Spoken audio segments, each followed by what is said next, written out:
അപ്പോൾ കനത്ത മഴയെ തുടർന്ന് തിരുവനന്തപുരം പൂജപ്പുര കേശവൻ നായർ റോഡിൽ ഒരു മതിലിടിഞ്ഞു വീണ വാർത്ത വരുന്നുണ്ട്. റോഡിലൂടെയുള്ള ഗതാഗതം പൂർണ്ണമായി തന്നെ തടസ്സപ്പെട്ടു എന്നാണ് സലിമാലിക്ക് പറയുന്നത്. സലിമാലിക്ക് ആ സ്ഥലത്തുണ്ട്.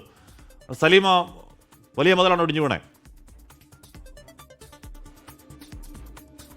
കാശ്മീർ വലിയ മതിലാണ് ഇടിഞ്ഞു വീണതെന്ന് മാത്രമല്ല, അതിൻ്റെ ബാക്കി ഭാഗം കൂടി അപകടാവസ്ഥയിൽ തന്നെ ഇരിക്കുകയാണ്. കാരണം ഇതൊരു വലിയ കെട്ടിടമാണ്. ശ്രീചിത്രയുടെ അനുബന്ധമായ ഒരു ലബോറട്ടറി സംവിധാനമൊക്കെ പ്രവർത്തിക്കുന്ന ഒരു വലിയ കെട്ടിടമാണ്. ആ കെട്ടിടത്തിൻ്റെ വലിയ നീളമുള്ളൊരു മതിലിൻ്റെ ഒരു ഭാഗമാണത് നമുക്ക് ദൃശ്യങ്ങളിൽ കാണാൻ കഴിയും.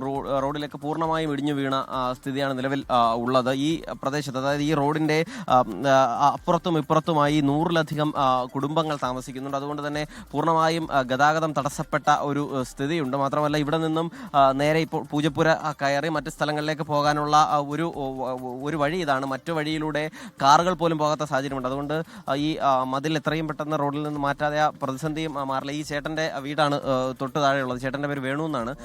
ചേട്ടാ, എത്ര മണിക്കായിരുന്നു സംഭവം? 6 മണിക്ക് ചേട്ടൻ്റെ വീട്ടിലേക്ക് ഇത് തെറിച്ചു മതിലിൻ്റെ? ഇവിടുന്ന് കല്ല് തെറിച്ചു. അത് വളരെ സൗണ്ട് ഇടിച്ചത്. ചേട്ടനാണ് ആദ്യം പറഞ്ഞത്? ഞാൻ തന്നെ. ഇത് ബാക്കി ഭാഗം അപകടാവസ്ഥയിലാണോ? എന്താ ആശങ്ക? മൊത്തത്തിൽ അപകടം തന്നെ. അവിടെ എല്ലാം പൊട്ടിയിരിക്കുകയാണ്, അങ്ങോട്ടെല്ലാം പൊട്ടിയിരിക്കുകയാണ്.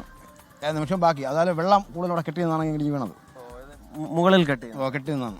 വെള്ളം താഴെ ഇറങ്ങിയ ആ എൻഡിൽ അവിടെയൊക്കെ വെള്ളം ചാടി അവിടെയൊക്കെ ഇടിഞ്ഞു പോയി. നിങ്ങൾ ഇവിടുത്തെ അധികൃതരുമായിട്ടൊക്കെ സംസാരിച്ചിരുന്നു? ഇപ്പോൾ അവരൊക്കെ നിൽക്കുന്നത് കാര്യം പറഞ്ഞു നിൽക്കുന്നു. ഹാഷ്മി, അങ്ങനെയാണ്. അതായത് അവർ ഇതിൻ്റെ ഈ കെട്ടിടത്തിൻ്റെ അധികൃതർ അപ്പോൾ തന്നെ വന്ന് അതിന് പിന്നാലെ ഇവിടെ പണികൾ ആരംഭിച്ചിട്ടുണ്ട്. എത്രയും വേഗം ഈ മതിൽ ഇവിടെ നിന്നും ഈ റോഡിൽ നിന്നും മാറ്റുക എന്നുള്ളതാണ് ആദ്യത്തെ അധ്വാനം. ഒപ്പം തന്നെ ഒരു പോസ്റ്റ് ഇവിടെ വീണ് കിടക്കുന്നുണ്ട്. അതിൻ്റെ ഈ മതിലിടിഞ്ഞതിൻ്റെ ഒപ്പം തന്നെയാണ് ഒരു ഇലക്ട്രിക് പോസ്റ്റ് അവിടേക്ക് വീണത്. അതും വലിയ ആശങ്കയായി നിലവിലുണ്ട്. എന്താ ഇത് വന്ന് മതിലൊന്ന് ഇടിച്ച് വീണേ, അവിടെ നിന്ന് ആ സൈഡിൽ നിന്ന് മതിലങ്ങ് അപ്പുറത്തോട്ട് മറിഞ്ഞിട്ടുണ്ട് കേട്ടോ. അതും കൂടെ ഒന്ന് കാണിക്കുന്നേ. അപ്പുറത്തെ വീട്ടിലോട്ട്, ഇവിടുത്തെ മതിൽ അപ്പുറത്തെ വീട്ടിലോട്ട് വീണ്ടും അതിലാളാണ് അവിടെ ആ കൂടെ വെച്ച് നിൽക്കുന്നത്. ഹാഷ്മി, അതാണ്. അതായത് ഈ റോഡിൽ ഇവരുടെ ഗതാഗതം തടസ്സപ്പെട്ടു എന്നുള്ളത് മാത്രമല്ല, തൊട്ടപ്പുറത്തെ സമീപത്തെ വീടുകളിലും ചെറിയ പ്രശ്നങ്ങൾ ഉണ്ടായിട്ടുണ്ട്. എന്തായാലും ഇലക്ട്രിക് പോസ്റ്റൊക്കെ വീണ് കിടക്കുന്ന സാഹചര്യത്തിൽ ആശങ്കയാണ്. പക്ഷേ ആശങ്ക എത്രയും വേഗത്തിൽ പരിഹരിക്കാനുള്ള തിടുക്കപ്പെട്ട ശ്രമത്തിലാണ് ഇവിടുത്തെ അധികൃതരുള്ളത്. ഹാഷ്മി, സ്മിത.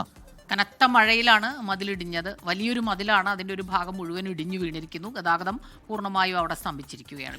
ലോകത്തെവിടെയായാലും ഏത് സമയത്തും 24 വാർത്തകളും ഓഗ്മെന്റഡ് റിയാലിറ്റി പാക്കേജുകളും എക്സ്പ്ലെയിനറുകളും വിശദമായി കാണാൻ ഞങ്ങളുടെ യൂട്യൂബ് ചാനൽ നിങ്ങൾക്ക് സബ്സ്ക്രൈബ് ചെയ്യാം.